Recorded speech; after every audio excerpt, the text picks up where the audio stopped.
bisa belajar dari ilmumu. Oh, kamu bisa belajar dari yang ku tahu. Belajar, bergerak. Duduk meja sambil makan, pemandangan hutan ilalang. Beribu terima kasih kami aturkan produk saudara yang telah datang.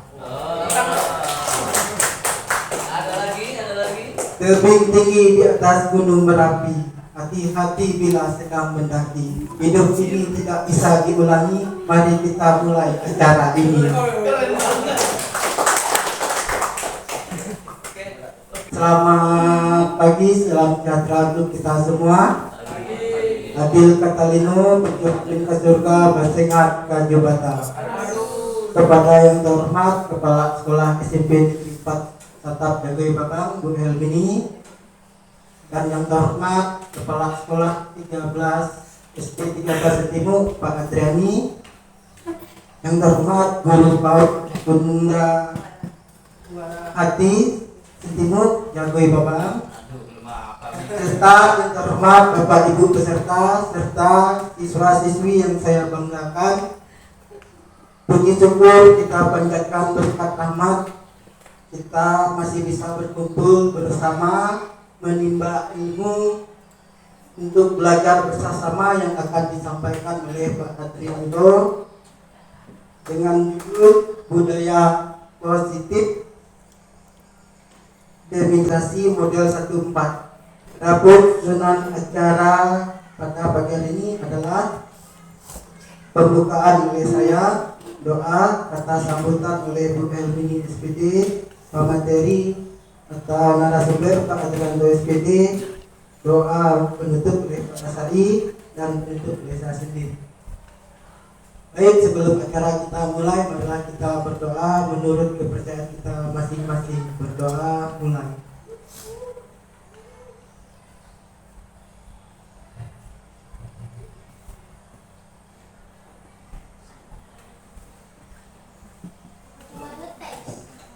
Amin. Selesai. Baik, sesi kedua adalah kata sambutan dari Bu Helmini SPD. Kami persilakan.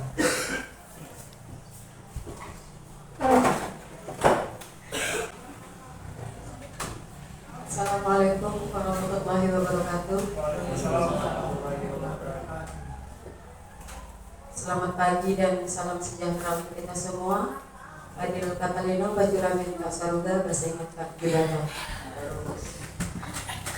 Yang terhormat Bapak Kepala Sekolah SD 13 Timur, yang terhormat rekan-rekan guru dari SMP Negeri 4 Satu Atap Jaga Babang, SDN Negeri 13 Timur, dan Bunda PAUD dari PAUD Muara Hati Dusun Sempit Desa Sinar Baru, beserta siswa-siswi yang Ibu banggakan.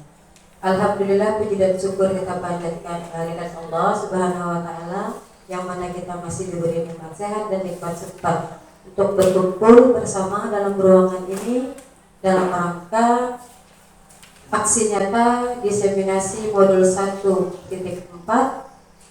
budaya positif pendidikan guru penggerak oleh Pak Andrianto di SMP Negeri 4 Satu Atap Jagai Babang.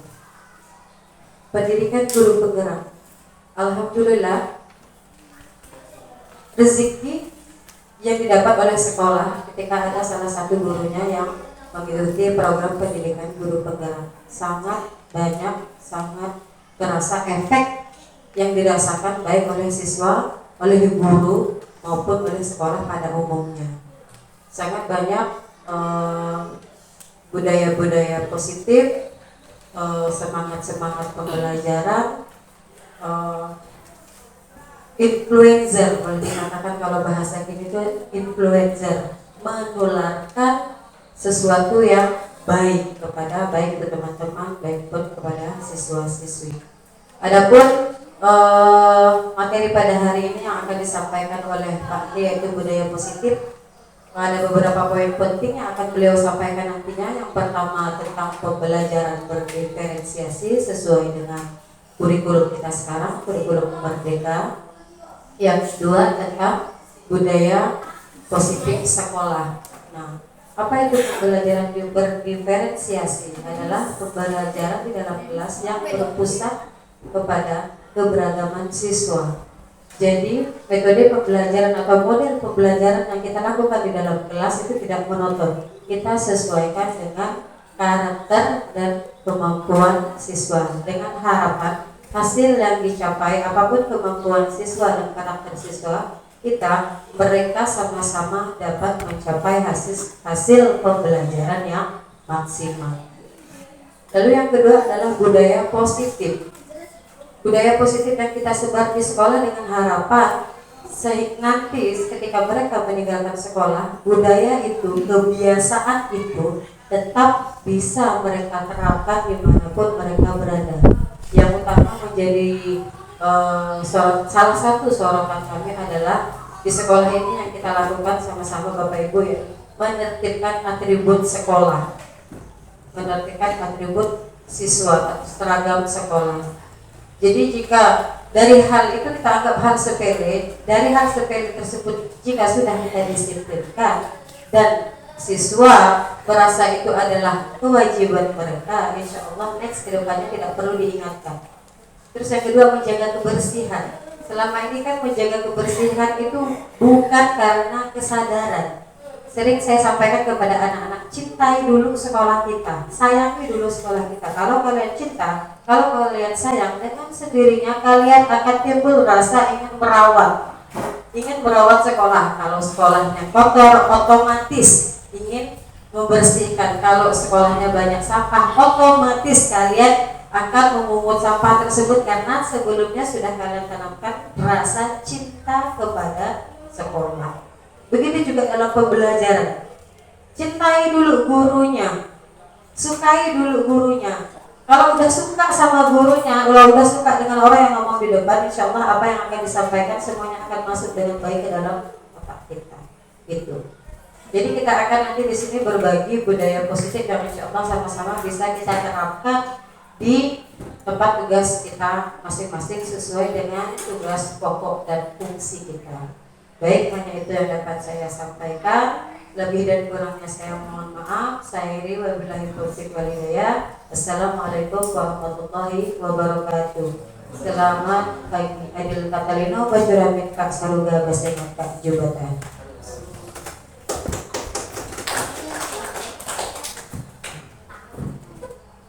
Terima kasih kepada Bu Helmi atas sambutannya pada pagi hari ini. Untuk sesi acara selanjutnya,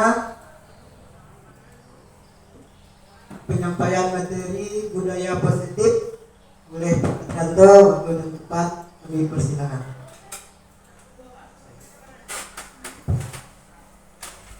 Assalamualaikum warahmatullahi wabarakatuh. Selamat pagi dan salam sejahtera untuk kita semuanya. Alhamdulillahirrahmanirrahim. Wassalatu wassalamu ala asrofil anbiya'i wal mursalin Sayyidina Muhammadin wa ala alihi wa sahbihi ajma'in amma ba'd. Pertama-tama marilah kita panjatkan puji syukur kehadirat Allah Subhanahu wa taala karena atas limpahan rahmatnya sehingga kita masih diberikan nikmat kesehatan, nikmat keimanan dan tentunya nikmat kesempatan sehingga kita bisa hadir di ruangan ini untuk mengikuti kegiatan penyebaran pemahaman budaya positif di lingkungan sekolah masing-masing. Serta salawat serta salam kita haturkan pada junjungan Nabi besar kita beserta para sahabatnya karena perjuangan beliau membawa kita dari zaman jahiliyah menuju zaman tanah bergerak yang kita rasakan sampai saat ini. Baik, kawan-kawan, izin yang saya hormati Kepala Sekolah SMP Negeri 41 Atap Jambi Babang, Ibu Helmini, yang saya hormati Kepala Sekolah SD 13 Setimo Bapak Adriani, dan yang saya hormati bunda-bunda dari PAUD Muara Hati, Ibu Nopi dengan Ibu Mulyani, dan yang saya hormati kawan-kawan seperjuangan yang masih sampai saat ini masih berjuang dengan penuh semangat dan tentunya ikhlas dalam menjalankan tugas kita walaupun jauh dari ibu negaranya ya, jauh dari si buah hatinya juga, tapi masih rela dari hari Senin sampai Jumat itu menemani seluruh siswa-siswi kita. Mumpung ada guru PAUD di sini, ada guru PAUD, bolehlah kita minta guru PAUD untuk mimpin ice breaking di depan. Ayo Ibu Novi atau Bu Mulyani, silakanlah satu orang. Nah, silakan Bu, mimpin ice breaking di depan. Oke, tepuk tangan loh untuk guru PAUD.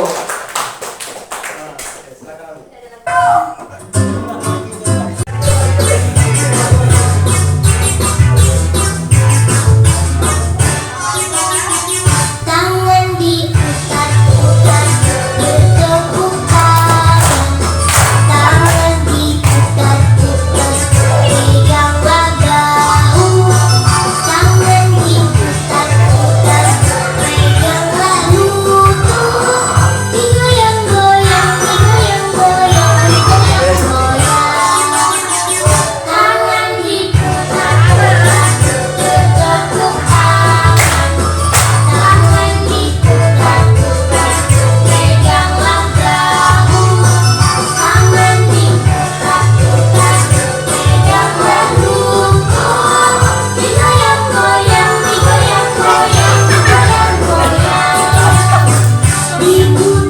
ke atas. Diputar-putar, diputar ke bawah. Diputar-putar, diputar ke kanan.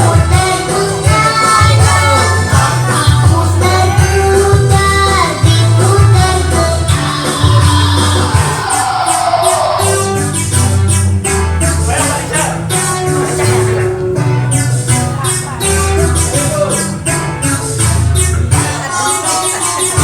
Tangan diputar-putar bertepuk tangan. Tangan diputar-putar peganglah bahu. Tangan diputar-putar peganglah lutut. Digoyang-goyang, digoyang-goyang, digoyang-goyang. Tangan diputar-putar bertepuk tangan. Tangan diputar-putar pegang. Sekali lagi kita tepuk tangan, beri tepuk tangan untuk Bunda PAUD yang telah memimpin ice breaking kita pada siang pemahaman tentang budaya positif di sekolah. Nah, sebelum kita masuk ke materi budaya positif, mungkin kita ketika diundang oleh sekolah mengenai budaya positif, apa sih sebenarnya budaya positif itu? Ya, Pak Said dari bahasa Indonesia. Silakan Pak Said. Apa sih kira-kira itu? Budaya positif itu berarti budaya kebiasaan yang sudah ada yang positif yang bagus. Oke. Benar ya. Silakan Pak Richard.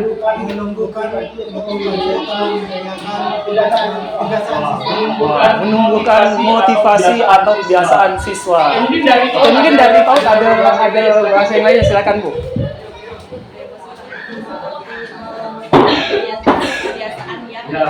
Jadi budaya positif itu sesuatu yang berkaitan dengan kebiasaan-kebiasaan yang baik, yang diharapkan muncul di dalam diri siswa, muncul di dalam diri kita sebagai seorang pendidik, sehingga tujuan pendidikan kita yakni dirangkum dalam profil pelajar Pancasila. Masih ingat profil pelajar Pancasila?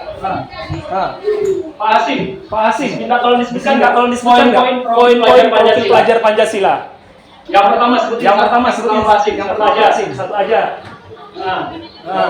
Yang pertama dimensi. Ya, yang pertama adalah lalu yang kedua Bu Esi. Ya, inovatif.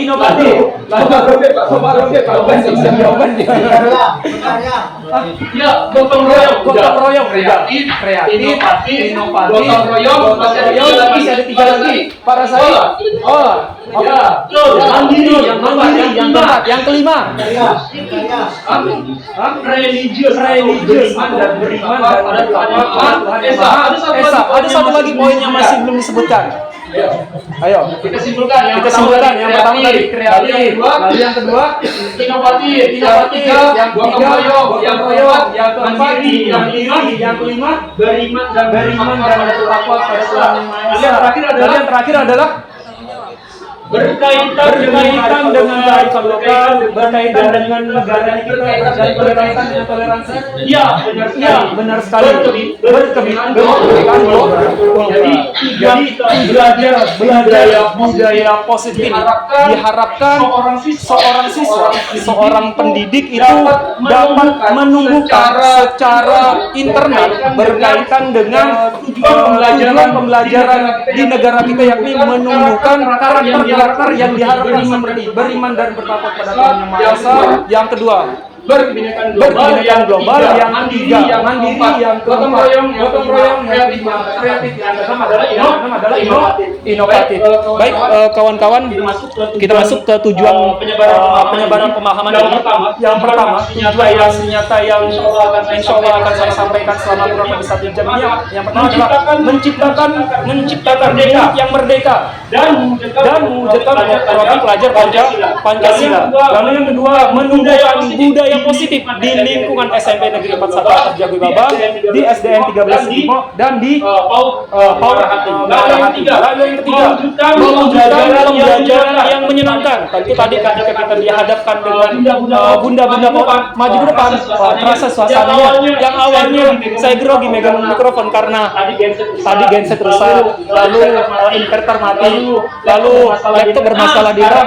Sekarang awalnya grogi, jadi tidak awalnya grogi megang mikrofon di depan. Tapi alhamdulillah berkat energi positif dari guru PAUD semuanya terjadi hal yang menyenangkan. Lalu yang terakhir mencari solusi dari suatu permasalahan. Jadi nanti ketika anak-anak itu memiliki suatu masalah, diharapkan kita tidak menyalahkan dari kesalahan yang mereka buat, tetapi kita membimbing mereka, menuntun mereka agar memiliki solusi dari kesalahan yang mereka lakukan.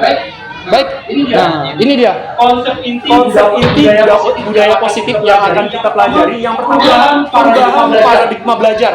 Mungkin saat kita belajar dulu di era reformasi, di era zaman Pak Soeharto ya, lalu zaman Pak SBY, di zaman Pak Prasetya lagi gitu kan. Pembelajarannya mungkin masih bersifat konvensional. Ada juga pihak tetapi di sini nanti akan disampaikan bagaimana sih paradigma belajar di era kurikulum Merdeka Belajar. Lalu yang kedua adalah disiplin positif. Nah, disiplin positif berkaitan dengan keseharian seorang peserta didik, bagaimana mereka bersikap, bagaimana mereka mencari solusi dari kesalahan-kesalahan mereka. Lalu yang ketiga adalah nilai kebajikan. Yang keempat, kebutuhan dasar manusia. Yang kelima, motivasi karakter manusia. Yang keenam, posisi kontrol sebagai seorang guru. Yang ketujuh, keyakinan kelas. Yang terakhir adalah segitiga restitusi. Baik, kawan-kawan, kita masuk ke materi yang pertama, pembelajaran paradigma baru. Seperti yang kita kenal di sini, pembelajaran dengan paradigma baru. Kalau kita perhatikan, selama kita kuliah dulu, ada dua kata yang selalu disebutkan. Yang pertama adalah pembelajaran yang berpusat pada guru, teacher center. Lalu yang kedua adalah pembelajaran yang berpusat pada peserta didik. Dua kata ini selalu muncul di setiap kurikulum, baik itu kurikulum Merdeka, kurikulum 2013 atau kurikulum KTSP. Nah, saya minta satu orang. Ada yang tahu nggak sih apa sih sebenarnya pembelajaran yang berpusat pada pembelajaran dan pembelajaran yang berpusat pada guru? Oke, silakan. Mungkin dari siapa nih? Yang ingin menjawab. Nah, tolong satu orang. Kira-kira apa sih pembelajaran yang berpusat pada peserta didik? Nah, kayaknya belum ingin menjawab. Silakan Lesti. Kalau yang berpusat pada peserta didik, guru cuma sebagai fasilitator, murid yang belajaran jadi fasilitasi saja. Pembelajaran pada guru itu semuanya dari guru. Peserta didik cuma menerima. Beri tepuk tangan loh untuk Lesti. Ini sedikit Nilainya 90. Limanya Limanya bisa Pak saya. Oke, malas banyak. Jadi pembelajaran yang berpusat pada peserta didik. Semua aktivitas di dalam kelas itu dilakukan oleh peserta didik. Sedangkan Bunda, Bapak, Ibu guru sebagai pendidik bertugas sebagai fasilitator, memfasilitasi agar potensi-potensi mereka itu termaksimalkan. Sedangkan pembelajaran yang berpusat pada pendidik, pada guru, minta tolong Pak saya disebutkan Pak saya. Ya, pembelajaran yang berpusat pada guru itu seperti apa sih? jadi pembelajarannya pada guru itu sangat dominan. Jadi sama orang yang pinter aja, muridnya nggak pinter aja bisa nggak aja, jadi semuanya dari guru. Ya, betul sekali yang disampaikan oleh ada satu kata yang memang perlu kita garis bawahi, yakni dominan. Jadi di dalam kelas itu semua aktivitas yang dilakukan oleh siswa itu semuanya dikontrol oleh guru. Semua guru menjelaskan. Jadi hanya ada satu arah pembelajarannya. Kalau kawan-kawan di sini pembelajaran paradigma baru itu seperti apa sih? Pembelajaran dengan paradigma baru. Pembelajaran yang dirancang berdasarkan prinsip pembelajaran berdiferensiasi.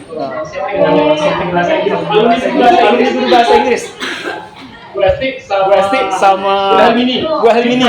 Different. Ada kata-kata different. Di sini diferensiasi. Asal katanya adalah different. Different itu apa sih Bu Esti? Ya, berbeda. Jadi di dalam kelas kita itu siswa-siswa itu berbeda. Ngapa saya?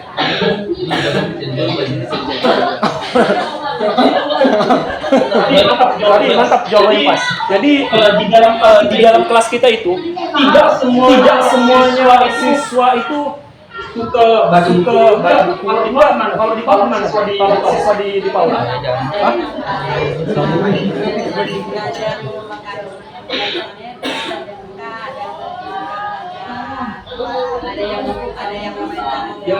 Ya, ada yang suka gambar, ada yang suka pelajari matematika begitu, ada juga yang suka gerak seni ya. Motorik itu. Jadi di dalam kelas kita itu ada tiga jenis preferensi gaya belajar peserta didik. Kalau kita ingin mengacu pada pembelajaran yang diferensiasi, yang pertama adalah pembelajaran preferensi gaya belajar visual. Visual itu lebih condong kepada anak-anak suka membaca, melihat gambar, membuat gambar. Itu pembelajaran yang preferensi gaya belajarnya adalah visual. Kalau auditori, anak-anak suka menonton. Kalau biasanya gimana Pak? Anak-anak suka menonton atau enggak Pak? Apalagi kalau saya disajikan sebuah video pembelajaran, mereka sangat menarik, sangat tertarik untuk menonton video itu. Gaya belajar auditori menggunakan pendengaran. Lalu yang terakhir adalah yang sering terjadi di PAUD dan beberapa siswa kita di sekolah itu ada anak disuruh diam, kadang ke sana sini Pak, saya Pak, itu tanda. Si anak sebenarnya nggak betah ketika duduk diam di atas kursi. Sebenarnya salah satu ciri kalau anak itu memiliki gaya belajar kinestetik sebenarnya. Nah, itu dia. Di sini kawan-kawan kita lanjutkan. Jadi dirancang berdasarkan prinsip pembelajaran berdiferensiasi sehingga para peserta didik belajar sesuai kebutuhannya.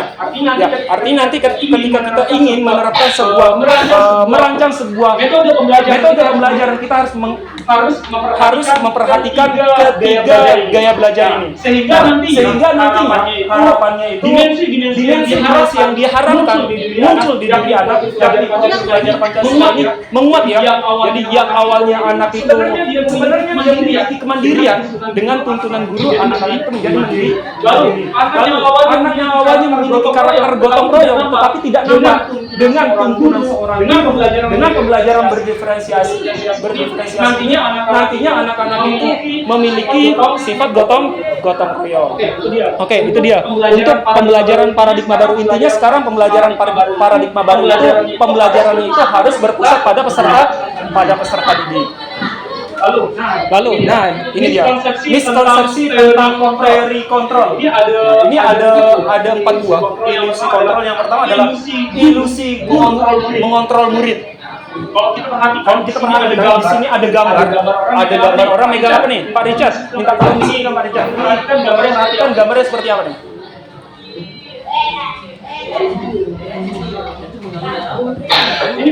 Ini kunci. Ya, mainannya bisa. Ya, mainan yang bisa putar tuh, kalau diputar jalan sendiri dia. Jadi Bentar lagi ketemu punya yang paling jelas melihat gambarnya. Ini gambar sedang apa? Dua karakter ini Bu Esti. dia yang belakang itu dia yang depan Ya, itu harapannya itu Dia muter bagian kunci di belakang, diputar, lalu setelah itu dilepas. Nah, ini berkaitan dengan konsepsi teori kontrol ya kawan-kawan. Di sini ilusi guru mengontrol murid. kita ketika di kelas ini, mohon maaf kawan, bukan maksud ini saya mengajari, tapi kita sama-sama berefleksi. Kalau kita perhatikan di dalam kelas, kita umumnya selalu memberikan perintah ke anak-anak, untuk belajar, untuk melakukan sesuatu. Tetapi ketika kita keluar dari ruangan itu, biasanya anak-anak umumnya lari kemana-mana. Ketika tidak ada pantauan dari seorang guru. Begitu juga ketika kita sebagai seorang pendidik, sebagai seorang guru, sebagai rekan kerja, ketika tidak ada kepala sekolah, ini bukan di sekolah ini, ini sebagai contohnya di luar. Terkadang ketika motivasi itu muncul dari luar, bukan dari dalam diri kita. Ketika kepala sekolah tidak ada, itu umumnya apa yang terjadi dengan guru-guru di luar sana? Santai aja. Itu karena ingin mencari perhatian dari atasannya. Tapi bedanya ketika seorang pendidik seperti halnya Pak Richard lah, kita sebutin dia. Sengaja. Oke, kalau Pak Richard ini nggak ada kepala sekolah, nggak ada kawan-kawan, hanya tersisa Pak Richard ya di sekolah ini. Dia tetap melaksanakan tugasnya sebagai guru. Sebagai guru. Itu yang terjadi di Pak Richard. Jadi sudah muncul motivasi intrinsik dari dalam diri Pak Richard. Beda halnya kalau seandainya Pak Andri gitu kan, kalau nggak ada kepala sekolah, mulailah membelok mana gitu kan.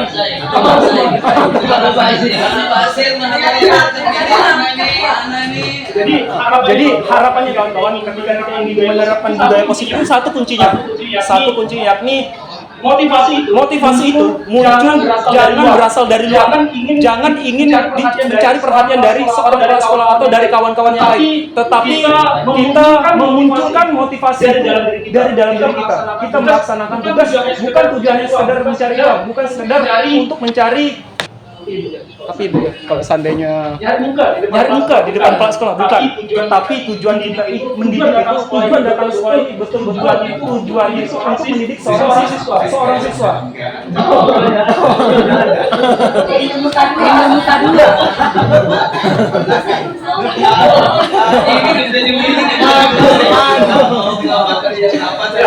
Ya, begitu juga dengan siswa kita. Jadi siswa kita itu kita kontrol. Kalau seandainya tuntunan yang kita berikan itu bersifat memaksa, nanti siswa kita yakinlah kalau seandainya tidak ada gurunya, pasti dia keluar kemana-mana. Itu karena motivasinya itu muncul dari luarnya, bukan dari dalam dirinya. Maka kita jangan sampai salah kaprah tentang mengontrol murid dari yang kita lakukan itu. Lalu yang kedua, ilusi bahwa kritik dan membuat orang ilusi bahwa kritik dan membuat orang merasa bersalah dapat menguatkan karakter. Yang pertama kawan-kawan, kalau dulu ketika kita diajarkan kita harus tahan banting ketika dikritik orang lain. Tapi sebenarnya ketika kita mengkritik seseorang itu, pada umumnya manusia itu tidak akan terima. Jadi di sini kawan-kawan, agar memiliki budaya yang positif, sesuatu yang sekiranya bersifat negatif atau ada kesalahan terhadap diri orang lain, maka jangan sebaiknya kita membuat sebuah kritikan, karena itu tidak akan menguatkan kepribadian seseorang. Jadi kita hindari mengkritik orang lain. Begitu juga dengan siswa. Ketika siswa melakukan kesalahan, jangan kita menyalahkan mereka, karena nanti mereka itu akan sakit hati. Lalu yang ketiga, ilusi bahwa semua penguatan positif efektif dan bermanfaat. Sebenarnya tidak, kawan-kawan. Jadi hadiah yang kita ketahui kawan-kawan, misalnya kita memberi hadiah kepada seseorang, misalnya anak mendapatkan 100 di ujian nasional gitu kan. Ketika mereka diiming-iming sebenarnya mereka itu bukan ingin, sebenarnya itu tidak efektif dan kurang bermanfaat. Mereka ingin mendapatkan hadiah itu, mereka mendapatkan nilai 100 itu bukan untuk seolah-olah mengoptimalkan kemampuan potensialnya, bukan, tetapi mereka motivasi yang muncul itu dari luar, yakni dari hadiah itulah. Kalau seandainya saya dapat 100, saya pasti dapat hadiah nih dari Bapak Ibu. Kalau seandainya hadiahnya udah dikasih, pasti setelah itu mereka kembali lagi seperti semula. Jadi penguatan yang positif yang seperti ini itu sebenarnya kurang efektif dan kurang bermanfaat ketika kita memberi hadiah. Beda halnya ketika kita memberi apresiasi dengan seseorang, misalnya, wah Pak Richard mantap ya pantennya hari ini. Itu yang apresiasi yang seperti ini boleh kita lakukan. Kalau dalam bentuk benda itu alangkah baiknya kita hindari. Lalu yang terakhir, ilusi bahwa orang dewasa memiliki hak untuk memaksa. Seperti yang kita lakukan. Pak Say, boleh lah. Pak Say udah tahu. Dari inisial terakhir. Boleh minta jelaskan Pak Say? Memiliki hak untuk memaksa. Iya. Kayaknya sih begini. Ada pepatah itu sudah banyak makan garam.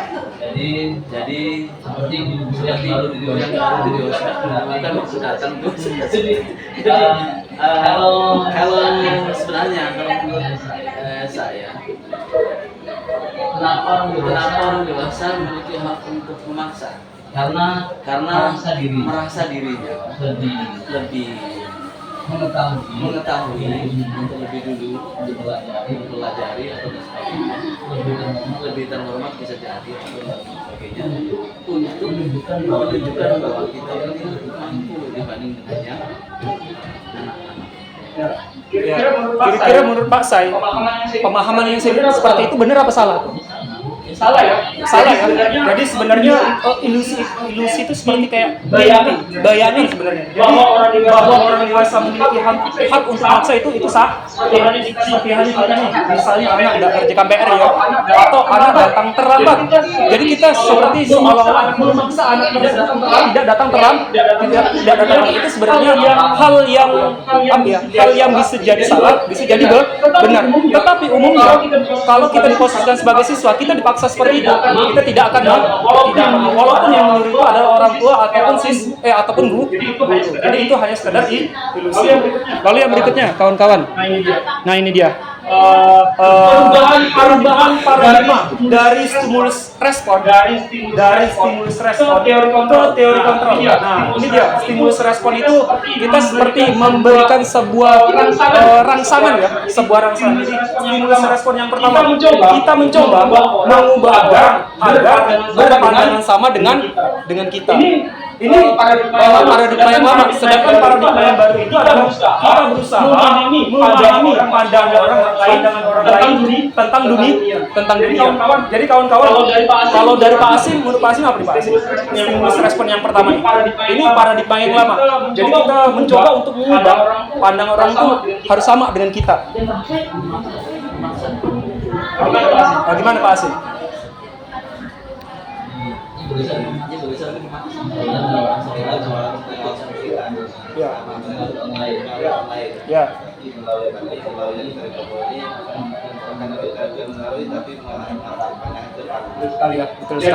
Jadi kalau paradigma lama itu kita mengusahakan kayak Pak Say, pandangannya harus sama dengan saya. Itu sebenarnya kita tidak boleh memaksakan pandangan yang seperti itu ke kawan kita ataupun ke siswa. Jadi yang bisa kita lakukan itu adalah kita memahami, memberikan pandangan, memberikan informasi seperti yang Pak Say ospek itu bukan memaksa saya supaya sama pikirannya dengan Pak Say, tetapi membuka cakrawala yang luas tentang sekolah ini, bagaimana keadaan kondisi agar sama dengan sekolah-sekolah lain. Jadi kita berusaha memahami pandangan orang lain itu tentang dunia. Jadi kita tidak bisa memaksa. Lalu yang berikutnya, yang paling penting di sini kawan-kawan, ini dia. Orang lain bisa mengontrol saya. Kira-kira mau enggak kawan-kawan dikontrol oleh orang lain? Ini dia. orang lain bisa mengontrol saya. Kira-kira mau nggak? Kira-kira mau nggak dikontrol oleh gurunya? Dari Nggak mau. Chelsea? Kalau dari Chelsea? Nggak mau. Nggak mau. Kalau dari Putri sebenarnya di sini di paradigma baru yang sebenarnya itu hanya anda yang bisa mengontrol diri Jadi anda. siswa Jadi siswa itu sebenarnya nggak mau dikontrol. Dia pengen mengontrol dirinya sendiri ya. Begitu dengan Pak Rasan, Pak Richard, Pak Robert. Ketika disuruh kontrol seseorang, pasti kayak seperti ada kalimat dipaksa ya. Nah, di sini alangkah baik dan kita mulai dari sekarang itu memposisikan diri kita bahwa yang bisa mengontrol diri kita ini hanya kita sendiri ya. Kita itu tidak bisa memberi kontrol terhadap orang lain. Hanya ada satu ya yang bisa kita kasihkan ke orang lain, yakni pemahaman atau pemberian sebuah informasi. Ini benar-benar budaya positif. Kita diarahkan agar sebenarnya budaya positif ini diharapkan motivasi itu sebenarnya muncul dari diri kita, bukan dari orang lain. Kalau seandainya motivasi itu muncul dari diri kita, maka secara tidak langsung kita akan muncul kesadaran. Misal ketika anak-anak ada dua perbedaan. Yang pertama, ketika tolong dibuang sampahnya. itu apa yang terjadi? Itu motivasinya dari luar atau dari dalam anak-anak ngambil sampah itu? Dari luar. Tapi kalau seandainya misalnya si Agung ya, wah ada sampah, saya buang. Nah itu sebenarnya motivasi diri muncul dari dalam diri kita. Jadi mungkin kita sekarang berubah ya kawan-kawan. Kita mengajak diri kita, terutama juga siswa, nanti kita harapannya bisa disampaikan ke siswa. Jadi harapannya itu munculkanlah sebuah motivasi itu dari dalam diri kita. Jangan sampai orang lain yang menyuruh kita. Karena tentu orang lain itu ketika disuruh pasti tidak mau. Mungkin dia mau itu secara terpaksa. Kayak kita.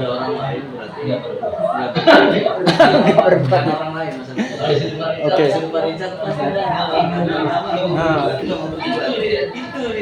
Saya kayak pengen ngomong bahasa ya. Nih kawan-kawan, disiplin. Mungkin saya pengen tahu satu persatu sih dari diri kita. Apa sih yang disebut dengan disiplin tuh? Mengatur diri sendiri. Kalau Pak Robert, taat aturan. Kalau dari Putri, siswa nih, apa sih sebenarnya itu disiplin? Apa ya? Jawabannya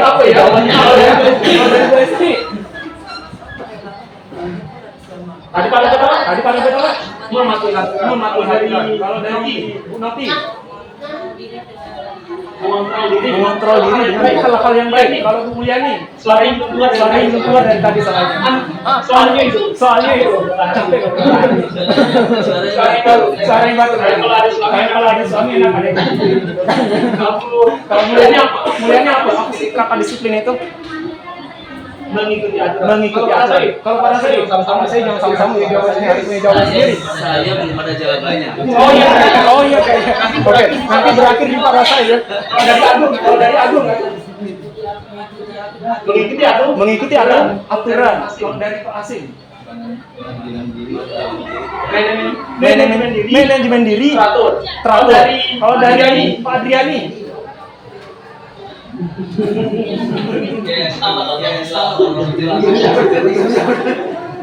Ketika prestasi memang mengerti aturan yang berlaku baik di perusahaan ataupun di instansi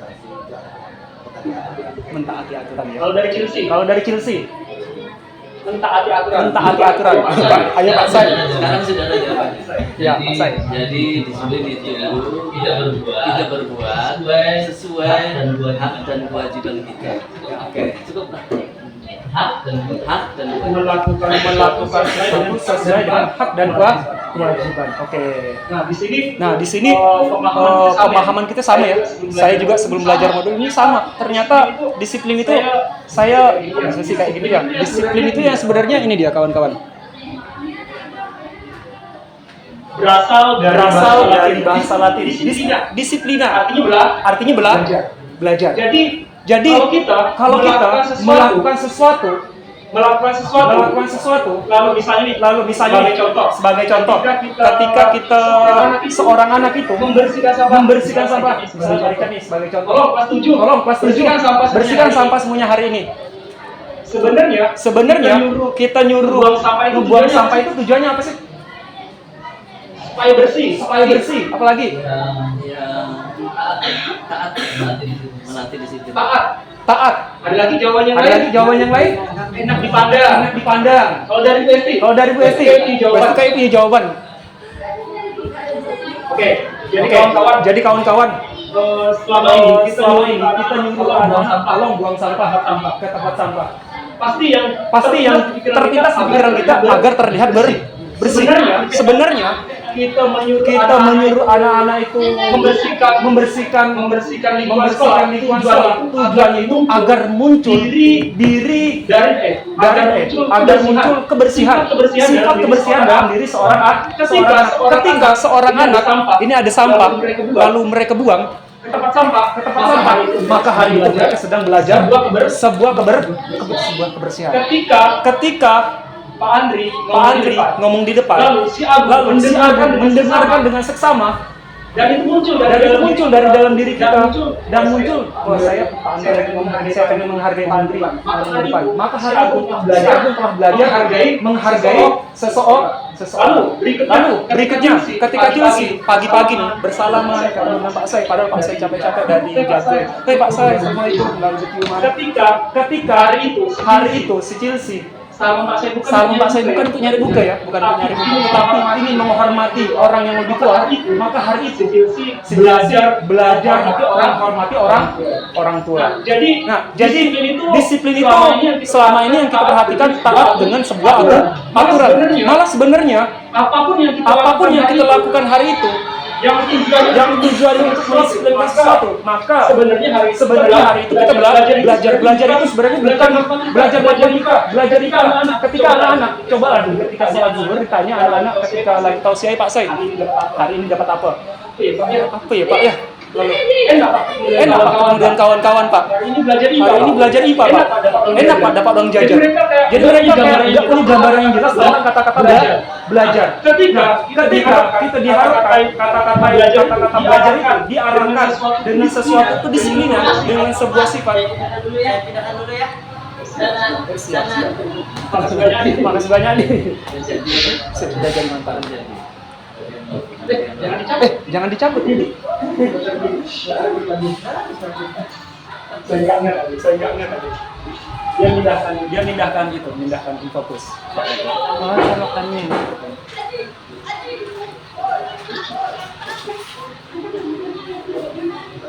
Bentar dulu lah kawan-kawan ya.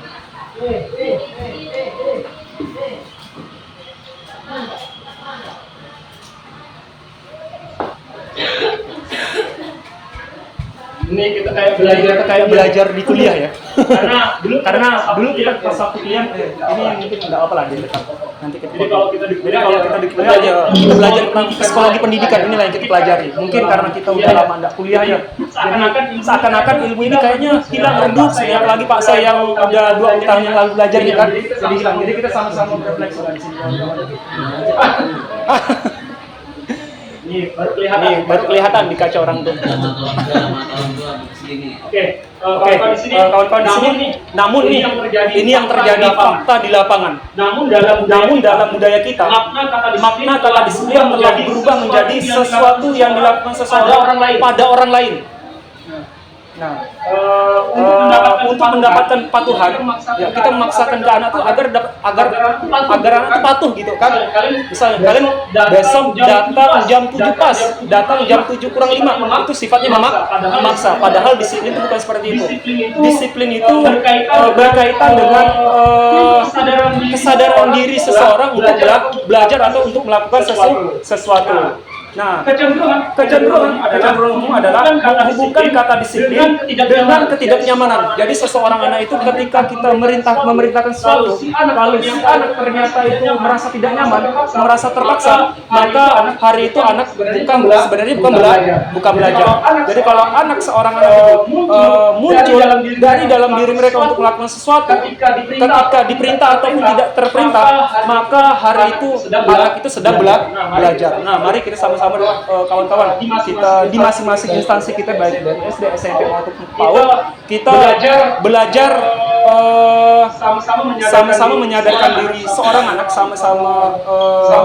sama-sama mengarahkan anak-anak bahwa melakukan sesuatu itu pasti ada tujuannya. Ketika kita mengharapkan anak mengerjakan PR atau memakai sepatu warna hitam, iya, ini dia. Tujuan kita menggunakan sepatu warna hitam itu apa sih tujuannya? Ada yang tahu kan? Supaya seragam, apalagi? Enggak cepat kotor. Oke. Ada lagi? Ya. Jadi sebenarnya sepatu warna hitam itu yang seperti yang kita ketahui adalah seragam. Lalu yang kedua tidak cepat kotor. Tapi yang paling penting di sini kesederhanaan sebenarnya. Jadi seorang anak kenapa sih disuruh pakai sepatu warna hitam? Karena sepatu warna hitam itu melambangkan sebuah kesederhanaan. Jadi sebenarnya sekolah itu, Ki Hajar Dewantara itu menginginkan seorang anak itu menggunakan sepatu warna hitam agar anak itu tampil sederhana, baik kaya ataupun miskin, sama-sama menggunakan sepatu warna hitam. Kalau seandainya anak itu diberi kebebasan menggunakan, pasti nampak mana yang kaya, mana yang miskin. Nah, itu dia. Lanjut. Ini dia. Disiplin adalah kemampuan memerintah. Ini definisi kawan-kawan saya baca. Disiplin adalah kemampuan memerintah diri sendiri dalam mengontrol dan menguasai diri untuk memilih tindakan yang mengacu pada nilai-nilai yang kita hargai. Dengan penuh tanggung jawab tanpa terperintah orang lain, ya, sesuai dengan hak dan kewajiban. Oke, berikutnya. Oke, kawan-kawan, nah ini sebenarnya yang akan kita pelajari, bukan hari ini, tetapi untuk anak-anak dan diri kita juga sendiri, nilai-nilai kebajikan. Anak di sekolah, ketika saya masuk ngajar matematika, ketika Bu El masuk belajar bahasa Inggris, sebenarnya mereka bukan diwajibkan untuk mendapatkan ilmu matematika, bahasa Inggris, PJOK atau PPKN, bukan. Tetapi itu hanya sebatas perantara agar anak itu memiliki keberanian dalam mengungkapkan pendapat, kebahagiaan dalam belajar. Ketika tadi Bu Novi mimpin di sini, tentu kita semua bahagia. Kalau tidak bahagia tuh pasti ada yang duduk, ada yang nyantai-nyantai. Nah, karena kalian merasa bahagia, nari dengan Ibu Novi, kalian merasa bahagia. Dengan ice breaking tadi itu merupakan salah satu perantara agar bisa jadi bahagia. Lalu berikutnya tanggung jawab. Ketika kita misalnya nih, saya kalau sesuatu di kantor itu selalu ingat tanggung jawab. Ingat Pak Richard saya. Fokus belum didapatkan. Bukan tanggung jawab Pak Richard. Karena Pak Richard yang selalu bertanggung jawab di sekolah ini. Ketika hal-hal ada yang kurang, pasti Pak Richard yang bakal cari, yang ditanya. Bukan Pak Sai, bukan Pak Andri, bukan Pak Asing, bukan Pak Robert. Pak Richard pasti. Dia ngawas saya. Saya mau ngomong. Saya tunggu Pak Sai itu. Jadi kan Pak Richard, alasan Pak Richard. Jadi sebenarnya saya saat ini untuk tanggung jawabnya kurang. Sebenarnya apa yang saya lakukan untuk membersihkan sesuatu saat ini, kalau munculnya di pikiran hanya Pak Richard, berarti saya belum menjadi orang yang bertanggung jawab. Kalau orang-orang yang bertanggung jawab ketika memindahkan barang ini, barang-barang ini, lalu kembali lagi ke tempatnya, dan itu muncul dari dalam diri kita tanpa paksaan, maka saat itu hari itu kita belajar tentang sifat tanggung jawab. Tapi kalau seandainya ketika medan info sudah selesai, berarti hari itu kita masih belum belajar tentang sifat tanggung jawab. Nah, jadi harapan kawan-kawan, nilai kebajikan ini sebaiknya kita tanamkan, kita kuatkan dalam diri anak-anak. Jadi yang awalnya anak-anak itu sebenarnya punya tanggung jawab, tetapi kurang berani, maka kita kuatkan keberanian mereka agar memiliki tanggung jawab. Misalnya, saya pengen Pak kembalikan barang ini Pak. Berani Pak, saya tak berani Pak ketemu Pak Andri di kantor. Nah itu kita harus menguatkan keberanian mereka, keberanian yang positif ya, agar muncul sifat tanggung jawab. Jadi seluruh nilai-nilai kebajikan ini diharapkan muncul di dalam diri seorang anak. Oke, lanjut berikutnya. Kebutuhan dasar manusia. Ini dia. Kita rangkum menjadi 5 kebutuhan dasar anak. Agung, Bapak mau nanya, Gum, ketika kamu belajar lalu berdiam diri, ya gitu. Pengen nggak sih kamu jalan-jalan sebenarnya? pengen. Sebenarnya dia pengen sifat kebebasan sebenarnya. Lalu ketika kesenangan nih dimarah-marahin sama Adri gitu kan, dimarah-marahin sama si A, si B, si C gitu kan. Sebenarnya mereka tuh nggak pengen dimarah. Kalau mereka nggak pengen dimarahin, maka sebenarnya kita harus memperhatikan kebutuhan dasar si Agung atau anak-anak ini tentang kesenangan.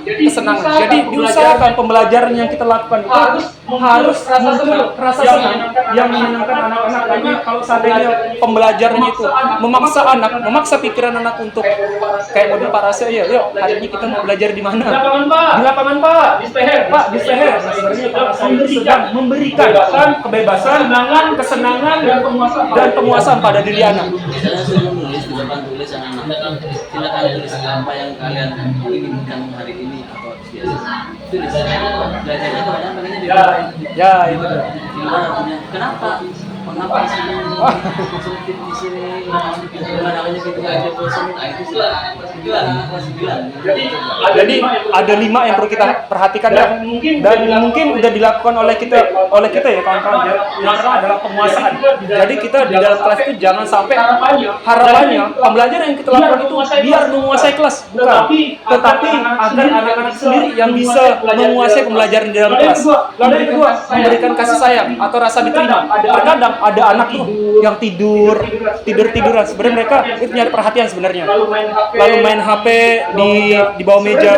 Sebenarnya mereka bukan ingin main HP sebenarnya, tetapi biar diperhatikan oleh si guru sebenarnya. Lalu yang ketiga, beri kebebasan. Lalu yang kelima, yakni kesenangan. Yang terakhir adalah bertahan hidup. Nah, ketika seorang anak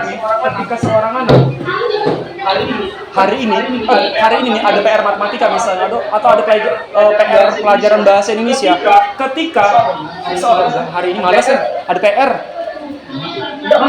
nggak masuk mereka. Nah, itu sebenarnya mereka sedang bertahan hidup dia sebenarnya. Nah, ini ada kasus seperti ini kawan-kawan. Nah, ini perlu kita ayo. Nah, ini kawan-kawan. Ada sebuah kasus seperti ini. Nanti berkaitan dengan kebutuhan dasar diri seorang siswa. Boleh kawan-kawan silakan dibaca dulu. Nanti saya bakal nanya.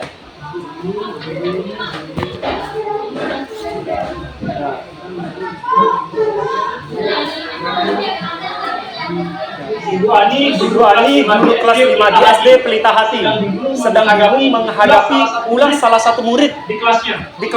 Beberapa anak telah datang dan mengeluhkan Agus yang seringkali meminta bekal makan siang mereka dengan paksa. Jika Anda menghadapi situasi seperti Ibu Ani, apa yang akan Anda lakukan? Menurut Anda, kira-kira apa alasan Agus melakukan hal itu? Yang pertama, apa sih yang akan kita lakukan ketika ketemu kasus yang seperti ini? Pak Asin. Kira-kira apa sih yang akan Pak Asin lakukan ketika ketemu dengan kasus yang seperti ini? Hah? Ya, bertanya dulu kalau dari Pak Adrian nih. Jawabannya harus beda ya. Ini sering nih terjadi di lingkungan sekolah kita sebenarnya. Kalau Pak Rasai, apa Pak Rasai?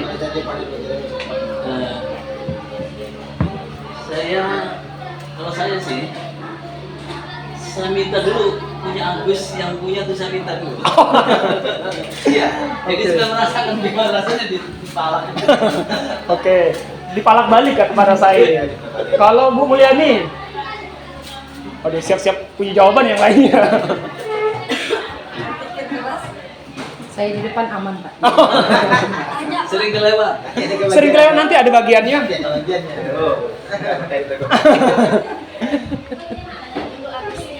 Oh, tanya dulu Agusnya kenapa melakukan itu. Kalau dari Bu Novi?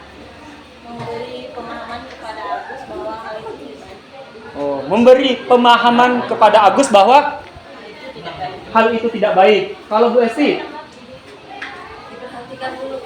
Diperhatikan dulu. Dikasih perhatian. Ya, diperhatikan tindakannya. Observasi dulu.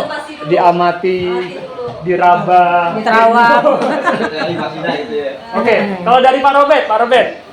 Saya ada 3. Oh, Oh, sedap nih, sedap. Habis jawabannya. Habis tapi Ada jawaban. kalau 3 berarti kita ke Pak Richard dulu. Takut baru ngabis sama Pak Robert. Pak Richard dulu. Yang pertama dipanggil. Bentar, ada berapa? 1 apa 2? Satu aja. Oh, 1 ya. Yang pertama dipanggil anaknya dan bertanya dengan yang baik. Udah habis ya Pak saya. Yang kedua, Hei, katanya pertama. Kalau lanjut. panggil anaknya Tapi terus Pak Robert tak ada bertanya jawaban. dengan yang baik. Yang kedua mempelajari dari segi kasusnya untuk menyelesaikan masalahnya. Oh, beda ya guru BK ngomong ya. Guru BK. Guru BK. Versinya begitu. Oke, lanjut Pak Robert. Oh, jawaban Pak Robert itu sudah mencangkuk katanya. Oke. Nah, ini kawan-kawan. Jadi oke. Ya, jadi kawan-kawan, ketika si Agus itu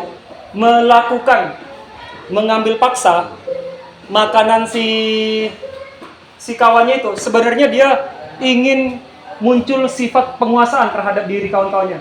Kayak dipalak, misalnya orang-orang di jalan tuh dipalak. Sebenarnya dia ingin menguasai lingkungan yang ada di sekitar mereka. Terus yang kedua yang memang ini sering terjadi di diri anak-anak kita ya. Ingin nyari perhatian sebenarnya. Dia mengganggu kawannya itu ingin cari perhatian. Ya. Kalau seandainya dia diem ya terus lalu ngapain saya nggak diperhatikan di kelas? Ada 2 yang bakal terjadi dengan diri siswa. Yang pertama, dia akan menghindar seperti yang terjadi dengan siswa kita tahun lalu, Kaliza ya. Diem ya. Atau yang kedua, dia nyari perhatiannya dengan mengganggu kawannya. Ya, sebenarnya dia itu sedang ingin mencari perhatian dari kawan-kawannya. Lalu yang terakhir adalah kebebasan. Nah, dia pengen bebas sih sebenarnya si Agus nih. Lalu berikutnya. Nah, ini dia. Ini ada kata-kata hukuman, konsekuensi, restitusi. Oke, sebelum kita menyimpulkan ketiga kata-kata ini ada beberapa pertanyaan kawan-kawan. Hukuman. Kalau dari guru PAUD, hukuman ya, oke. Kita setuju nih hukuman ya. Yang ketiga, membersihkan coretan yang dibuatnya di meja tulis. Konsekuensi ya, karena atas tindakannya dia harus membersihkan. Lalu yang keempat, murid diminta untuk push up 15 kali karena tidak menggunakan masker di sekolah. Hukuman atau konsekuensi? Hukuman ya. Oke, benar hukuman ya. Karena tidak ada hubungannya di sini nih. Lalu berikutnya, menggantikan kertas tugas temannya yang telah dicoret-coret. Konsekuensi. Lalu yang berikutnya, berjemur di lapangan basket pukul 12 siang karena mengobrol dengan teman. Hukuman atau konsekuensi? Hukuman ya. Saya sering Saya juga Ini guru yang baik nih. Pernah itu ya? Iya, pernah katanya. Jujur. Atas modalnya begitu. Lalu berikutnya. Apa ini? Murid diminta bertelanjang kaki sepanjang hari karena tidak menggunakan sepatu warna hitam sesuai peraturan sekolah. Konsekuensi apa hukuman? Hukuman. Alasannya apa rasai? Murid diminta bertelanjang kaki. Ya, harusnya kan suruh ganti aja, jangan telanjang kaki. Suruh ganti sepatu. ya kalau rumahnya jauh, Kalau nggak punya sepatu, kalau rumahnya jauh, gimana mau ganti? Gimana Pak? Bu Hel. Konsekuensi apa hukuman? Murid diminta bertelanjang kaki sepanjang hari karena tidak menggunakan sepatu warna hitam sesuai peraturan sekolah. Dihukum namanya. Hukuman atau konsekuensi? Hukuman. Pak, saya tegaskan lagi Pak. Hukuman ya? Ya. Kenapa? Jangan dihukum, Pak. Yang lain pakai sepatu, dia telanjang. Iya. Pakai sepatu.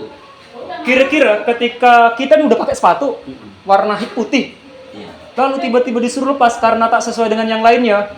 Ketika kita melakukan itu secara terpaksa ya, misalnya terpaksa. Kalau muncul sifat muncul perasaan terpaksa dari dalam diri kita, maka ini adalah hukuman. Tetapi kalau seandainya jatuh lalu ditumpahkan sama mereka dibersihkan, sendiri. dia inisiatif sendiri, maka ini konsekuensi. Nah, kira-kira kalau seandainya disuruh paksa seperti ini, hukuman apa konsekuensi? Hukuman ya, jelas ya hukuman. Kalau dia, Pak, boleh saya izin, saya ngambil sepatu hitam. Kalau gurunya ya sudah jangan sekarang, besok cerita mungkin ya aman. Oke, benar ya? Iya. Jadi ini adalah konsekuensi.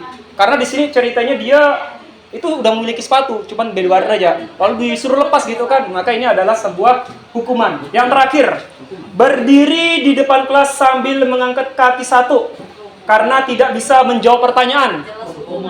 Hukuman ya. Oke, oh harusnya tadi tuh tanya sama siswa nih, ini hukuman apa konsekuensi sebenarnya? Oke, jawabannya pun untuk siswa nih yang terakhir, hukuman ya, jadi hukuman. Oke, nah ini dia kawan-kawan, perbedaan hukuman, konsekuensi, dan restitusi. Tadi ada kata-kata restitusi, saya juga bahasanya baru kenal sekarang gitu kan, restitusi. Oke, yang pertama kalau hukuman, itu identitas gagal. Jadi anak-anak itu ketika dihukum, dia identitasnya sebenarnya udah disalahkan tanpa pembenaran terlebih dahulu. Pokok salah atau benar, kalau seandainya dia salah, dia wajib dihukum. Sebenarnya posisi anak saat itu merupakan lagi berada di posisi identitas gagal tanpa ada perbaikan dari si guru, tanpa ada permintaan apa yang mau kamu perbaiki atas kesalahanmu. Tidak ada. Di sini kalau dia salah maka dia dihukum. Identitasnya tidak diperbaiki dulu. Lalu yang berikutnya adalah identitas sukses. Nah, identitas sukses ini di sini kalau hukuman sesuatu yang menyakitkan harus terjadi nih di sini. Kalau konsekuensi sesuatu harus terjadi. Kalau di restitusi ini kata baru bagi kita ya. Kalau di restitusi ini pilihan. Anak itu dikasih pilihan. Kayak tadi Pak Sai, coba sebutin Pak Sai. Ya, tadi itu karena begini, karena kalian sepatunya berbeda. Ya, jadi apakah misalnya anak izinnya tadi, Pak boleh nggak saya ambil sepatu yang seaktif kan? Karena rumahnya jauh, nggak mungkin guru izinkan. Nanti ketinggalan pelajaran jadi sudah hari ini tidak apa-apa. Tetapi jangan diulangi lagi. Jadi restitusi itu adalah pilihan. Mana yang lebih baik antara konsekuensi kalau hukuman dan konsekuensi, mana yang lebih baik? Konsekuensi. Nah, tapi ada satu istilah lagi di paradigma baru itu adalah restitusi. Ada konsekuensi, ada restitusi. Kalau konsekuensi itu ketika seorang anak itu menumpahkan air, maka wajib dibersihkan. Tapi kalau di restitusi itu kita memberikan pilihan terhadap anak. Jadi ada solusi dari dalam diri si anak. Lalu yang terakhir lah ya. Ketika seseorang anak dihukum, kira-kira apa yang di pikiranmu, Chelsea? Nih dihukum nih sama Pak Andri misalnya. Apa perasaanmu ketika dihukum oleh seorang guru? Suka nggak dihukum sama Pak Andri gitu? Nggak suka. Bisa jadi dia akan benci. Ya, benci anak terhadap si guru.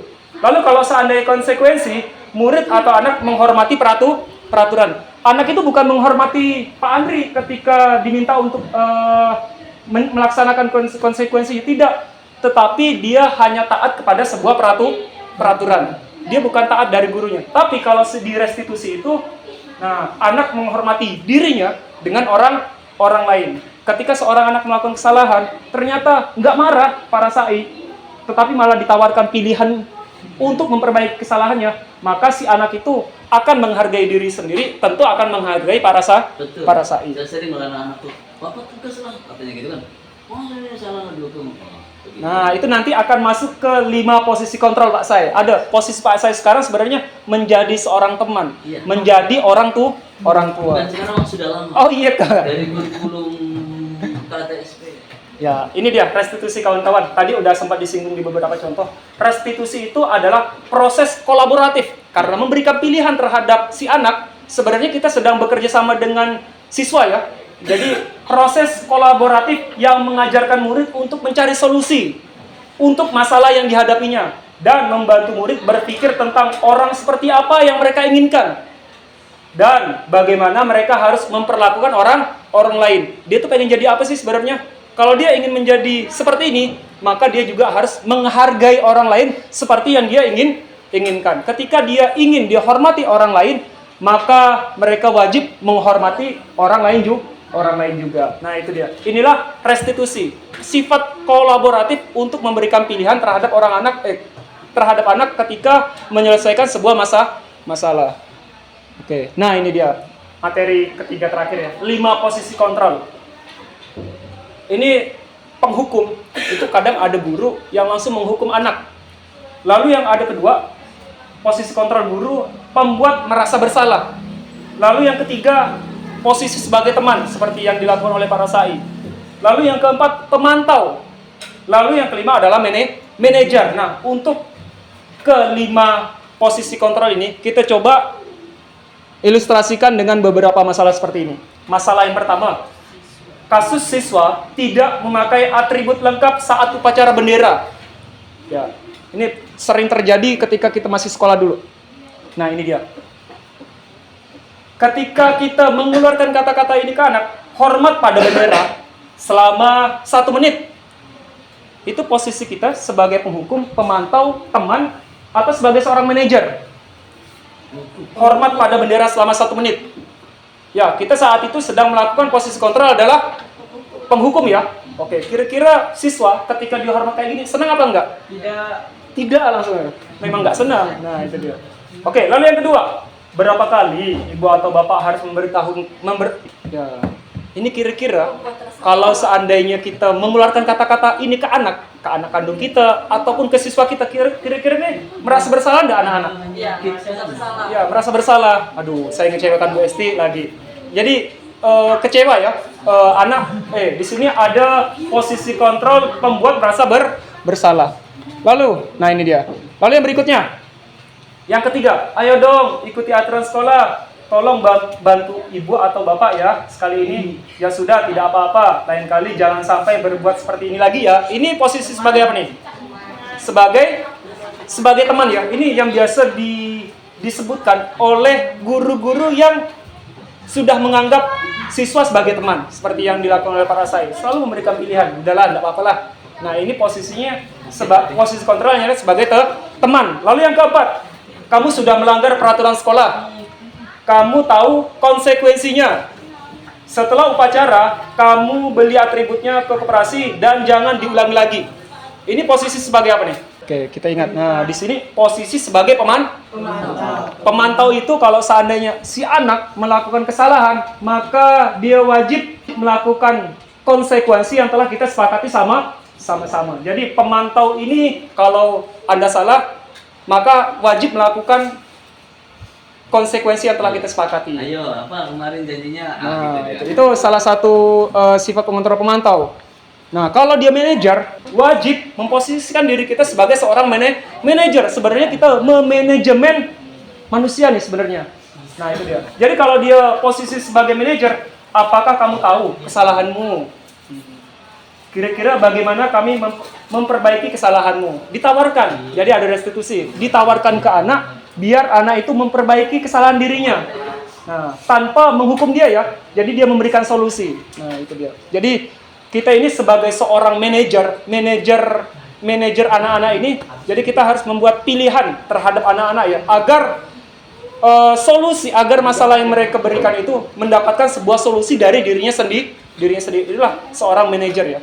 Saya kecewa sekali dengan kamu ya. Saya kecewa sekali dengan kamu ini pembuat merasa bersalah. Oke, lalu yang kedua, kamu tidak pernah benar melakukannya. Ini apa nih? Posisi kontrol sebagai apa nih? Kamu tidak pernah benar melakukannya. Jadi anak-anak tuh udah dijudge tak pernah benar.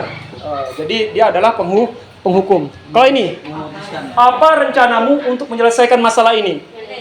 Ya, ini adalah manajer. Udah sangat jelas sekali ya. Jadi kita sebagai seorang manajer wajib memberikan pilihan kepada anak-anak. Tapi ingat, pilihan di sini wajib kita tuntun. Mereka boleh pilih, kira-kira pilihan ini dapat mengarahkan solusi masalahnya bisa terselesaikan atau enggak. Oke nih, pembentuk keyakinan kelas. Nah, ini kawan-kawan, tadi harusnya ketika di awal pembelajaran kita harus membuat kesepakatan kelas sebenarnya. Kalau dulu ketika kita di sekolah ada namanya tata tertib, ada namanya peraturan sekolah. Coba sebutkan satu peraturan yang ada di sekolah ketika Pak Rasai sekolah ataupun ketika jadi guru. Baik itu tertulis ataupun tidak tertulis peraturan itu. Coba sebutkan satu. Satu aja. Ya, satu. Bel 3 kali tanda masuk sekolah. Oke. Bel berbunyi 3 kali tanda masuk sekolah. Iya. Kalau Chelsea? Memakai seragam sekolah sesuai dengan harinya. memakai seragam sekolah sesuai harinya. Kalau Pak Adriani? Kalau saya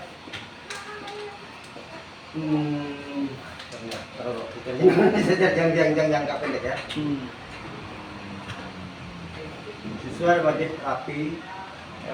Siswa wajib menggunakan seragam sekolah yang rapi. Melaksanakan piket dan tanggung jawab. Melaksanakan piket dengan tanggung jawab. Membuang sampah tidak sembarangan. Membuang sampah tidak sembarangan. Kalau Pak Richard? Siswa selalu aktif mengikuti upacara bendera. Siswa selalu aktif mengikuti upacara bendera. Kalau Pak Robert? Wajib menggunakan sepatu hitam. Wajib menggunakan sepatu hitam. Wajib menggunakan jilbab sesuai dengan seragamnya. Oke, kalau Bu Esti? Diingat-ingat ya, diingat-ingat peraturannya, nanti akan ditanyakan nilai-nilai kebajikannya. Kalau saya dulu dari SMP sampai SMA tuh wajib mengikuti 2 ekstrakurikuler yang ada di sekolah. Wajib mengikuti 2 ekstrakurikuler di sekolah. Kalau Bu Novi? Wajib bersalaman sebelum baru datang kan harus. Oh. Wajib memberi salam kepada guru saat awal masuk sekolah. Kalau Bu Mulyani? Ingat-ingat ya nilai kebajikannya, peraturan-peraturan yang dibuat. Wajib mengikuti upacara bendera. Nah, sekarang ketika kita dibuat aturan seperti itu, tentunya harus ada nilai kebajikan yang harus kita dapatkan. Para sa'i tadi ketika lonceng 3 kali berbunyi, maka tandanya masuk sekolah. Itu nilai kebajikan yang diharapkan apa para sa'i? Nilai kebajikannya adalah nilai keyakinan. iya.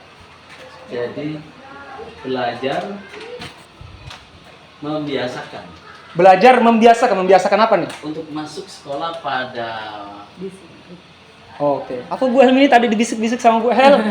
Apa tadi Bu? Pembiasaan disiplin. Ya, pembiasaan disiplin. Kalau disiplin Chelsea, itu kebiasaan. ya pembiasaan. Ya bener ya. Bener. Ngapain lagi? Jangan dimarahin saya Pak saya.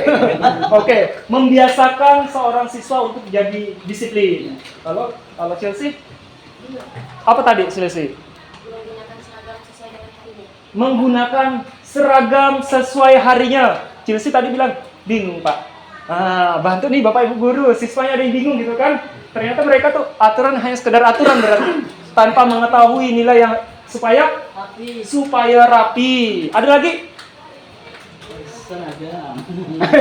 Ya, jadi Seragam. nilai kebajikan yang diharapkan dari siswa berseragam lengkap itu agar dia tampak rapi.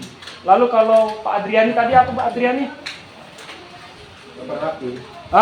Rapi. Pakaian rapi juga. Kalau Pak Asim tadi peraturannya apa tadi? Oke, melaksanakan piket sesuai jadwalnya. Berarti ini adalah tanggung jawab. Jadi kita menanamkan sifat tanggung jawab di situ. Kalau dari Agung tadi Agung, Membuang sampah tidak sembarangan, Pak. membuang sampah tidak sembarangan. Itu nilai kebajikan yang kita inginkan apa? Supaya kalau di tempat yang lain tuh Pak nggak buang sampah sembarangan gitu Pak. Ya, itu apa? Kebersihan. Ya, kebersihan. Menjaga kebersihan lingkungan sekolah. Dan tanggung jawab juga. Tanggung jawab juga, betul. Boleh lebih dari satu. Ini menurut saya. Kalau Pak Richard. Tadi saya mengikuti upacara bendera, sisi ada rasa cinta nasionalisme terhadap bangsa dan Nasionalisme. Ini kayaknya sama Pak Richard tuh udah diborong semua jawabannya. Kalau udah mencakup nasional tuh, apalah daya yang ngambil sampah. Berarti levelnya nasional. Levelnya nasional. upacara bendera. Pakal di sini nggak ada siapa ya Desi yang di desa ya? Sampaikan nanti ya. Kemarin dengan Itu poin. Dia mah malu mau menyampaikannya. Kalau Pak Rabi tadi. Jadi wajib menggunakan sepatu warna hitam. Ya, itu nilai kebajikannya apa? Nilai kebajikannya seperti yang disampaikan di awal tadi itu ada kesederhanaan, Ya, betul. kebersamaan. Ya, kesederhanaan dan kebersamaan. Betul sekali Pak Rabi nilai kebajikannya. Kalau Putri, tadi apa Putri? Menggunakan jilbab sesuai seragam. Ya, itu apa rasanya bingung katanya? Kebersamaan juga. kebersamaan juga. Apalagi ya paling esensial adalah rapi. Nah, berarti kita harus buat keyakinan di kelas nih, keyakinan kelas nih di masing-masing kelas nanti ya. Anak-anak ternyata nggak tahu disuruh disuruh menggunakan seragam itu biar apa gitu kan. Kalau Bu Esti, ekskul itu pasti yang pertama bagi kan ada disuruh dua. Jadi nanti dia tahu di mana potensinya, potensi dirinya, atau dia sedang mencari potensinya di mana. jadi nilai kebajikannya apa? Ada yang bisa bantu nilai kebajikan? Kebebasan. Ya, kebebasan. Memilih. Pilih. Kebebasan memilih kayak demokrasi ya. Kebebasan memilih. Kalau Bu Novi tadi apa? Wajib bersalaman dengan Ya, itu nilai kebajikannya apa? Membentuk budaya yang sopan dan santun Iya. di masyarakat. Betul, nilai kebajikan yang diharapkan ketika anak minta untuk bersalaman, pertama adalah sopan santun dan saling menghormati. Kalau Bu Mulyani, upacara bendera tadi. Oh, sama ya tadi ya. Berarti mewakili. Oh, mewakili. Oh. Ini ibu negaranya begitu ya. Bu Mulyani, jangan lupa karena ini sampaikan dia. Ya, sampaikan. Mewakili nanti, Pak Richard, hatinya diwakili oleh Bu Mulyani nanti. Oke, nah terakhir, materi terakhir. Oh iya, kawan-kawan. Ini pembentukan keyakinan kelas. Enggak, Pak Andi tadi sebut materi terakhir. Ini materi paling cocok. Karena terakhir. Habis itu harus sesuatu kan. Oke. Kawan-kawan, ini terkhusus untuk wali kelas di PAUD ataupun di SD. Jadi kita selama ini kan saya balik lagi ke pembentukan keyakinan kelas di sini. Mungkin nanti kita membiasakan diri buat kesepakatan kelas. Kesepakatan kelas yang harapannya itu kita memiliki keyakinan kelas masing-masing. Misalnya saat izin keluar ke WC itu wajib apa nih kalau kita keluar ke WC? Izin. Wajib meminta izin kepada guru. Supaya apa tuh? Kontrol. Supaya apa nih? Nilai kebajikan yang kita harapkan. Menghormati. Iya, menghormati orang. Kalau seandainya ada misalnya ada Pak Andri di sini kalau tiba-tiba nyeleweng jak WC gitu, itu tidak menghormati. Jadi gini kawan-kawan, alangkah lebih baik nanti kita membuat ini enggak papan tulis di situ. Jadi nanti di masing-masing kelas ataupun masing-masing sekolah sama-sama dengan siswa kita bersepakat buat kesepakatan dan keyakinan kelas. Yang pertama adalah kolom pertama adalah kesepakatan. Kolom kedua adalah keyakinan ke kelas. Misalnya membuang sampah pada tempatnya. Maka nilai keyakinan kelas di sebelahnya adalah menjaga kebersihan. Jadi minta tolong ya nanti masing-masing wali kelas ataupun di SD ataupun di PAUD itu membuat kesepakatan dan keyakinan kelas. Bahasanya seperti yang kita lakukan di sebelah kanannya adalah kebajikan kelas. Ya, oke. Oh ya, satu lagi untuk kesepakatan kelas tidak boleh menggunakan kata-kata negatif. Misalnya, tidak boleh membuang sampah sembarangan. Nah, itu sebaiknya dihindari. Itu namanya kalimat negatif. Sebaiknya buanglah sampah pada tempatnya. Jadi kita menggunakan pernyataan positif. Oke, berikutnya terakhir segitiga restitusi. Segitiga restitusi ini ketika seseorang anak bersalah misalnya tidak menggunakan salah. Misalnya contoh ya, keluar misalkan terkadang kita ada jam kosong ya di kelas karena gurunya ada kegiatan di luar, lalu tiba-tiba anak-anak nih udah ngerjain tugas, pergi ke kantin karena lapar. Kalau seandainya nih kita masuk kelas lalu tiba-tiba si anaknya ada di kantin, apa perasaan kita? Perasaan kita itu anak ini sedang tidak menghormati kita sebagai seorang guru, tidak mentaati peraturan sekolah. Apa sih yang kita lakukan untuk menangani kasus anak yang pergi ke kantin di jam pelajaran sekolah? Nah ini dia yang perlu kita lakukan. Yang pertama itu menstabilkan identitas terlebih dahulu.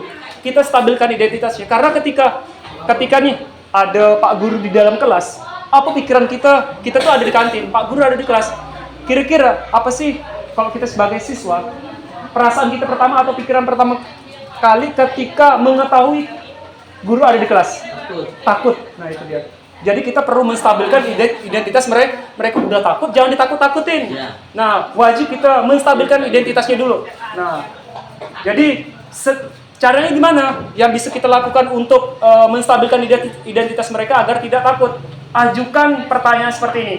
Setiap orang pasti pernah melakukan kesalahan. Kalau saya gini, Bapak juga seperti kami. Oke. Jadi Karena dulu tidak tahu. kenapa saya kata-kata terakhirnya? Ya, karena dulu Bapak juga enggak tahu. Ya, itu dia. Jadi anak-anak itu kalau seandainya udah takut nih tiba-tiba, Pak, Assalamualaikum, udah perasaan was-was. Lalu tiba-tiba pikirannya kalau enggak dimarah atau diapakan nih sama si guru. Udah pasti takut kan duluan, maka ajukan kata-kata seperti ini. Setiap orang setelah mereka menjelaskan, mereka kemana, kan mereka was-was nih apa yang bakal dilakukan guru. Maka ketika mereka menjelaskan secara detail mereka dari mana, maka ajukan pernyataan seperti ini. Setiap orang pernah melakukan kesalahan. Ketika ada kata-kata seperti ini, maka redalah ketakutan.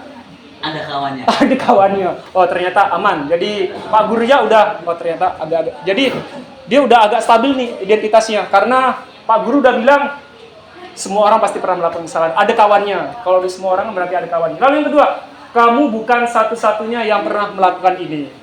Nah, kalau udah distabilkan seperti ini, udah tenang nih anak-anak. Tetapi, ada langkah berikutnya yang harus kita lakukan nih terhadap si anak.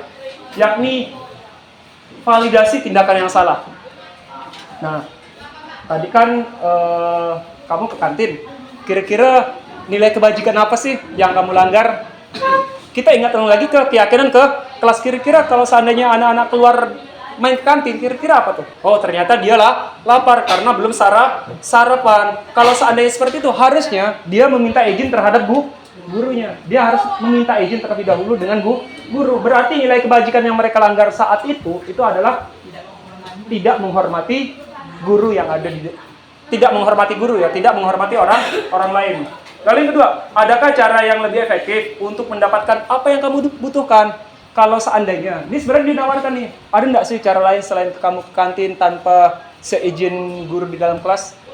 Nah, kita validasi dulu tindakannya. Lalu yang terakhir, menanyakan keyakinan kelas. Keyakinan kelas apa yang telah kita sepakati? Tadi itu tidak menghargai orang lain. Harusnya dia minta izin dulu ke guru ya. Lalu yang terakhir, kamu ingin menjadi seorang seperti apa? Orang yang disiplin, orang yang menghargai orang tua, ataukah tidak menjadi orang yang disiplin? Itu saya mau nanya. Iya Pak Say. Memang bahasanya keyakinan kelas ya bahasanya? Iya, keyakinan kelas. Memang begitu. Ya. Jadi apa yang kita yakini, kalau udah kita yakin pasti kita ngelakukan. Jadi keyakinan kelas itu berarti kita melakukan itu karena kita yakin bahwa barang itu adalah baik. Misalnya Pak Rasai lewat nih jauh-jauh. Oh Pak Rasai lewat, saya mau menghindar. Apakah saya mau lurus nih? Kalau saya lurus, apa yang harus saya lakukan? Oh, saya harus bersalaman atau menegur baik dengan Pak Rasai ya. Soalnya di dalam bayangan saya tuh dia seperti benda yang tidak beraturan. Yakin kelas tuh. Jangan diapayakan Pak Say. Keyakinan kelas Pak Say. Bahasanya. Oh, bahasanya. Itulah. Ya, kan belum tentuan tuh. Biar saya bisa ini ya. Bisa menduga-duga apa sih keyakinan sebenarnya? Jadi Ya, benar. saya yakin dari Anda apa sih keyakinan kelas itu? Yang ada itu keyakinan diri, yang berarti. Ya. Berarti kalau keyakinan kelas, saya jelaskan supaya kita sama-sama, kalau keyakinan diri kita aja. Ya, betul. Berarti kalau keyakinan kelas, berarti kita sama yakin dengan seluruh ini kesepakatan kelas. Betul. Ya. Jadi itu maksud saya terangkan. Ya, betul sekali. Mirip Rocky Gerung saya tuh kalau Jadi saya gitu kan.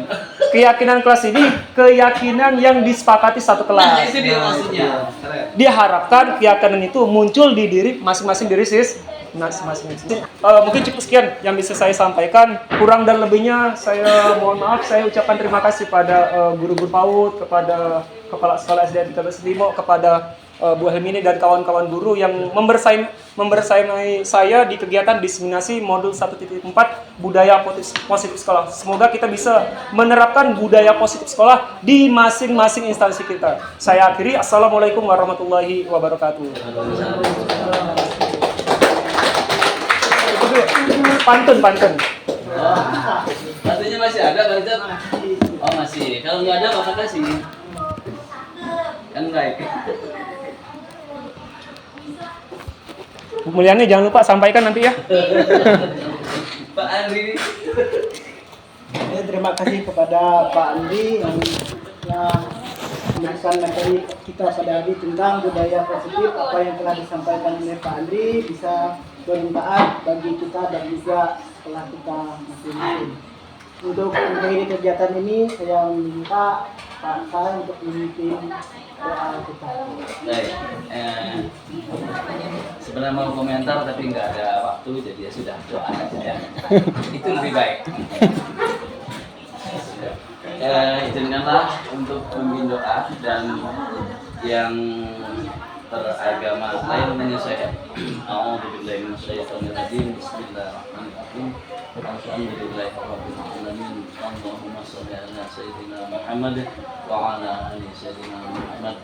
Allahumma shalli ala sayyidina Muhammad salatan mujina biha min awadal ahwa wa taqtilana biha jami'al hajah wa tutahhiruna biha min jami'is syai'at wa tarfa'una biha darajat wa tudana sallallahu alaihi wa sallam ila anta ibti bina akhiran ya sirrul Allahumma shalli ala sayyidina Muhammad. Allahumma ya Allah, berikanlah kami hati yang terang, hati yang lunak, hati yang baik, sehingga lurus pemahaman dalam hal ini, sehingga kita mampu mengetahui pelajarannya dengan baik. Allahumma ya Allah, sebenarnya semua itu adalah mohon petunjuk darimu, karena dengan petunjuk darimu maka tidak ada yang dapat menghalangi. Rabbana atina hasanah wa fil akhirati hasanah wa qina adzabannar. Subhana rabbika rabbil izzati amma yasifun wa salamun alal mursalin walhamdulillahi rabbil alamin.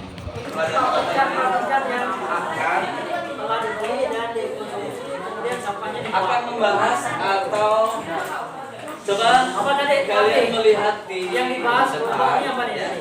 Itu ada kata-kata keyakinan kelas. Bapak yakin ya? Kata-kata ini kalian baru dengar. Seperti kelas, terus kebersihan kelas, organik, keyakinan kelas. Apakah gerangan? Tidak. Sebenarnya keyakinan kelas ini adalah satu kesepakatan yang dibuat untuk dikerjakan bersama-sama di dalam satu kelas. Bukan untuk menghukum. Jadi bahwa yakin nanti kelas ini akan menjadi baik dengan adanya keyakinan kelas ini. Yakin betul. Bahasa keyakinan kelas. Baik. Kalau limbah sehubungan dengan ini, maka kalian akan dimintai pendapat untuk diusun bentuk menjadi sebuah keyakinan kelas. Contohnya sampah. Apa tadi yang kelas? Kemudian kelompok dikerjakan, ini ya dipatuhi sama-sama. Jadi jangan asal nyusun nanti. Ide-idenya nanti akan bisa dikelompokkan. Pak Andri ya, Insya Allah bisa mengelompokkannya nanti kalau kelompok mana. Bapak kan nggak ada satu pun yang sama ya. Silakan dijelaskan cara pembuatannya, kemudian bahannya itu apa saja. Ini kayak gini tidak walaupun ada maksudnya sama, tapi katanya masih berbeda. Itu berarti kalian punya ide dari pikiran kalian masing-masing. Tidak siap? Semangat ya mulai. Semangat pagi. Luar biasa mantap. Bapak tadi salah. Semangat pagi. Nanti semangat tuh kalian ya. Bapaknya enggak. Ulang. Semangat pagi. Luar biasa mantap. Berarti kalian semangat, Bapak semangat. Dibikin semangat. Jadinya mana? Jadinya bro. Jadi kalian semangat supaya kalian hidup. Tidak seperti ada proses kuburan, ada gue ngomong aja, harus ada diem aja. Bahan-bahannya dulu disebutkan. Kalau ini kan banget sebenarnya. Jadi berapa lebih? Saya juga ngomongnya, ya kan udah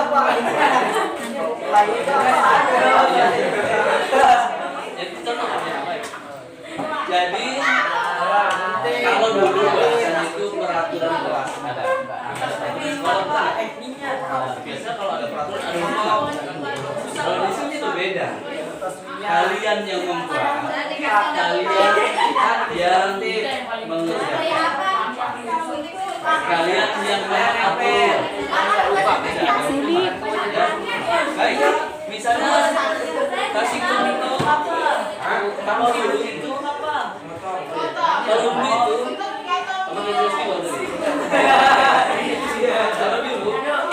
ada peraturan kelas luar hukuman. Misalnya memakai kata-kata yang negatif, dilarang datang terlambat, dilarang meludahi kawan. Ya iya pasti.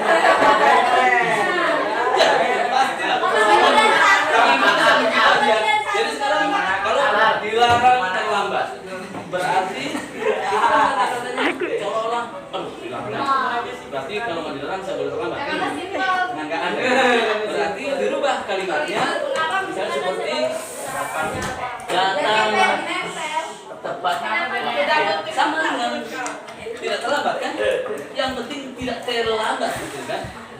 Datang tepat. Sudah, benar ya? Puisinya apa? Ditelanjangi kau. Baik, jadi ini begini. Coba boleh kasih contoh lagi, misalnya peraturan Cina apa? Yang ya peraturan dijelaskan setelah tidak terlambat apa lagi? Ya, dilarang membuang sampah biasanya sembarangan, dilarang itu ya. Berarti kalau kelasnya dilarang berarti harus dilarang dulu, baru tidak boleh sampah. Sekarang ini ya, tidak ada yang larang kita membuang sampah sendiri.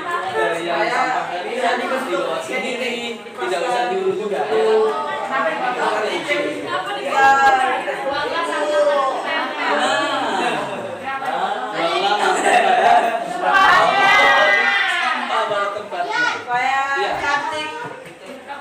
Sudah paham? Bisa baikkan berarti. Apa lagi? Ada lagi coba. Oh iya.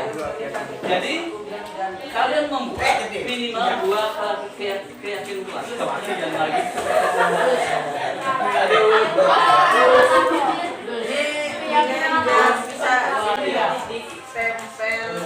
Ada yang bertanya dulu. Nanti Ada yang bertanya? ketika Pak Sam bagikan itu geser, boleh dia mau? Pak. Kalau nanti pun ada yang sama, tidak jadi masalah. Sama bukan berarti satu ide tuh ya. Kalau ada yang